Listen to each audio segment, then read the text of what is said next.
Shalom sahabat RPKM yang setia mengikuti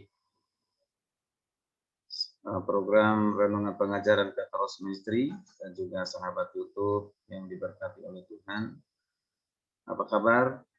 Saya percaya semua kita dalam perlindungan dan senantiasa diberkati oleh Tuhan. Puji Tuhan, saya senang kembali bertemu dengan Bapak Ibu saudara kasih Tuhan dalam program Renungan Pengajaran Katoros Ministry. Dalam kesempatan ini program yang baru yaitu program RPKM. Anda bertanya, RPKM menjawab. Anda bertanya, RPKM menjawab. Ada beberapa pertanyaan yang sering muncul dari kalangan jemaat maupun mahasiswa. Di antaranya yang akan menjadi pembahasan kita dengan 5 kali konten ataupun 5 kali pertemuan. Ya, silakan untuk mengikuti terus. Di antaranya, mengapa Tuhan bertanya 3 kali? Ini berhubungan dengan Simon Petrus ya. Siapa yang dimaksud dengan anak Allah dan anak manusia? Mengapa Yesus menolak disebut guru yang baik? Kemudian apakah Allah Tritunggal dapat dijelaskan secara rasional? Lalu yang berikut, apakah orang Kristen boleh merokok? Kelima hal ini akan kita bicarakan dalam RPKM 5 session ke depan. Silakan mengikutinya supaya kita semua diberkati dan juga memberkati orang lain. Baik, dalam kesempatan ini yang pertama yaitu mengapa Tuhan bertanya 3 kali. Tentu kita baca dulu Alkitab firman Tuhan yang diambil dari kitab Yohanes 21 ayat 15-17. Yohanes 21 ayat yang ke-15 sampai 17 berkata demikian. Dengan perikop gembalakanlah domba-dombaku. Sesudah sarapan Yesus berkata kepada Simon Petrus, Simon anak Yohanes, apakah engkau mengasihi aku lebih daripada mereka ini? Jawab Petrus kepadanya, benar Tuhan, engkau tahu bahwa aku mengasihi engkau. Kata Yesus kepadanya, gembalakanlah domba-dombaku. Kata Yesus pula kepadanya untuk kedua kalinya, Simon anak Daud, anak Yohanes, apakah engkau mengasihi aku? Jawab Petrus kepadanya, benar Tuhan, engkau tahu bahwa aku mengasihi engkau. Kata Yesus kepadanya, gembalakanlah domba-dombaku. Ayat 17. Kata Yesus kepadanya untuk ketiga kalinya, Simon, anak Yohanes, apakah engkau mengasihi aku? Maka sedih hati Petrus karena Yesus berkata untuk ketiga kalinya, apakah engkau mengasihi aku? Dan ia berkata kepadanya, Tuhan, engkau tahu segala sesuatu, engkau tahu bahwa aku mengasihi engkau. Kata Yesus kepadanya, gembalakanlah domba-dombaku. Puji Tuhan. Kalau kita perhatikan teks yang dibaca dari kitab Yohanes pasal 21 ayat 15-17, sana Yesus bertanya 3 kali kepada Simon Petrus. Simon Petrus, apakah engkau mengasihi aku? Ya, itu diulang sampai 3 kali. Mari Bapak Ibu kasih Tuhan, mengapa Tuhan bertanya sampai 3 kali? Yesus bertanya 3 kali. Memang jika membaca Alkitab terjemahan bahasa Indonesia, kita perhatikan, kita merasa lucu dan agak heran. Ya, jika Tuhan sampai sebanyak 3 kali mengajukan pertanyaan yang sama, tetapi jika kita melihat dari segi maknanya dan bahasa aslinya, kita akan mengetahui kebenaran yang luar biasa yang terkandung di dalamnya.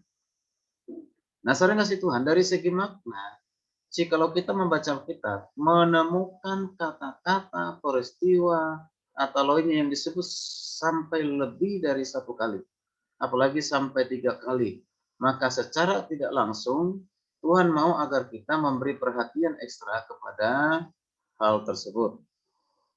Ya, kepada pertanyaan dari Yesus kepada Simon Petrus, ya, sebanyak 3 kali.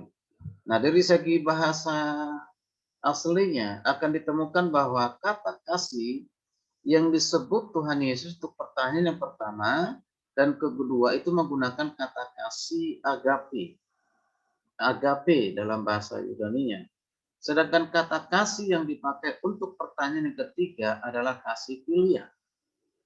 Nah, mari kita perhatikan. kata kasih yang dipakai Petrus untuk menjawab Tuhan sebanyak 3 kali menggunakan kata kasih yang sama, yaitu kasih pilihan. Ya, itu apa? Kasih pilihan. Agar jelas dan mudah untuk dimengerti, tanpa kita perhatikan di sini, agar jelas dan mudah untuk dimengerti, tanya jawab antara Tuhan dan Petrus boleh diterjemahkan secara bebas sebagai berikut. Kita perhatikan ya. Untuk pertama kalinya Tuhan bertanya, Simon anak Yohanes, apakah engkau mengasihi aku dengan kasih agape atau kasih ilahi? Jadi kasih agape itu maksudnya untuk kasih ilahi. Petrus menjawab pertama kalinya, benar Tuhan, engkau tahu bahwa aku mengasihi engkau bukan dengan kasih ilahi atau kasih agape, tetapi dengan kasih pilihan atau kasih persahabatan. Mari kita perhatikan untuk kedua kalinya Tuhan bertanya, Simon anak Yohanes, apa kau mengasihi aku dengan kasih agape? Lalu Petrus menjawab untuk kedua kalinya, benar Tuhan, engkau tahu bahwa aku mengasihi engkau bukan dengan kasih agape, tetapi dengan kasih pilih atau kasih persahabatan. Tuhan mendengar jawaban Petrus lain dengan apa yang dimaksudkan, atau Tuhan mau memberi kesadaran kepada Petrus. Maka pertanyaan yang ketiga agak berbeda. Mari kita perhatikan saudara kasih Tuhan. Tuhan bertanya untuk ketiga kalinya, Simon anak Yohanes, masakan engkau mengasihi aku hanya dengan kasih pilihan? Lagi, masakan engkau mengasihi aku dengan kasih pilih atau kasih persahabatan? Nah, kita perhatikan Bapak Ibu saudara kasih Tuhan. Tatkala Petrus mendengar pertanyaan yang ketiga ini, maka sadarlah ia bahwa selama ini ia mengasihi Tuhan hanya dengan kasih apa? Kasih pilihan yang mudah berubah. Ia sadar pula bahwa apa yang dibuat Tuhan baginya sungguh luar biasa besarnya. Tidak seharusnya ia mengasihi Tuhan hanya dengan kasih persahabatan atau kasih pilihan. Ia sadar ya Tuhan mau ia mengasihinya dengan kasih agape, kasih ilahi yang tidak berubah karena situasi atau kondisi bagaimanapun jeleknya. Ia sadar pula bahwa ia tidak sepatutnya mengasihi Tuhan hanya dengan kasih pilihan. Nah, saudara kasih Tuhan, kesadaran inilah yang menyebabkan ia sebelum menjawab pertanyaan yang ketiga, firman Tuhan mengatakan bahwa betapa sedih hatinya mendengar pertanyaan yang ketiga itu. Tetapi ia harus jujur menjawab bahwa ia memang mengasihi Tuhan selama ini dengan kasih pilihan. Sebab itu ia menjawab dengan jujur untuk ketiga kalinya bahwa ia mengasihi Tuhan selama ini hanya dengan kasih pilihan.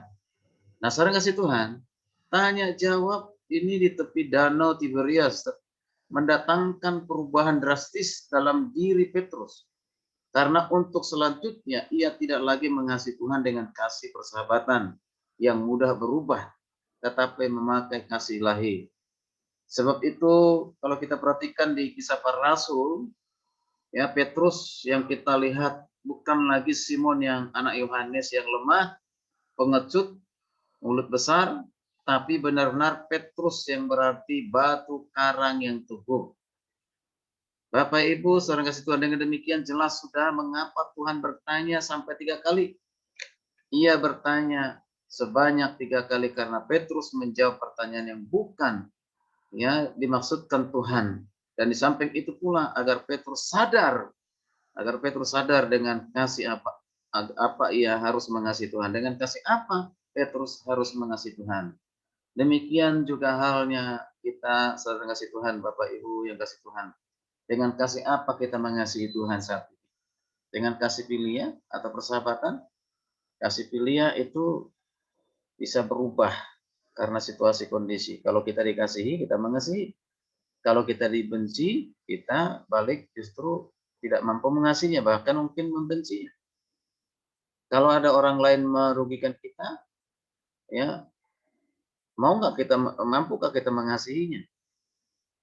Kalau ada seseorang memfitnah kita, menggosipkan kita, mampukah kita mengasihinya? Tapi kalau ada orang yang menguntungkan kita, mungkin kita mampu mengasihinya. Orang baik, kita baik. Ya kan? Nah, itu kasih juga, tapi kasih pilihan. Kasih yang dituntut oleh karena situasi kondisi. Tapi kalau kasih agape, kasih ilahi itu beda. Dalam segala situasi kasih itu tidak pernah berubah. Sekalipun kita difitnah, digosipin orang lain, mungkin dibenci tanpa sebab, ya diomongin, tapi kalau kita mengasihinya dengan kasih ilahi, kita mampu untuk mengasihinya, memberkatinya. Tidak akan pernah membalas kejahatan dengan kejahatan, tetapi kita justru membalas kejahatan dengan kebaikan. Ya, tidak membalas kebencian dengan kebencian, justru membalas kebencian dengan mengampuninya, menerimanya, mengasihinya. Itulah kasih agape, kasih ilahi. Seperti Tuhan mengasihi kita bukan dengan kasih pilihan, tetapi kasih agape. Kasih agape, kasih tidak menuntut syarat. Ya, kita dikasihi karena memang Tuhan mengasihi kita, punya belas kasihan kepada kita manusia berdosa. Ya, sesungguhnya kita manusia berdosa tidak layak untuk dikasihi, tapi dikasihi oleh Tuhan itu karena anugerahnya, itu kasih karunia-Nya. Jadi marilah kita belajar dari peristiwa Petrus ini, janganlah kita hanya mengasihi secara kasih persahabatan kepada Tuhan, pada sesama, tapi kasih agape, kasih ilahi. Puji Tuhan, kiranya renungan ini menjadi berkat bagi kita semuanya. Silakan di-like dan juga dibagikan kepada yang lain sehingga lebih banyak lagi diberkati, dan jangan lupa di-subscribe. Puji Tuhan, Shalom, sampai bertemu kembali di pertanyaan yang kedua, yaitu siapa yang dimaksud anak Allah dan anak manusia. Puji Tuhan, Tuhan Yesus memberkati kita sekalian. Shalom.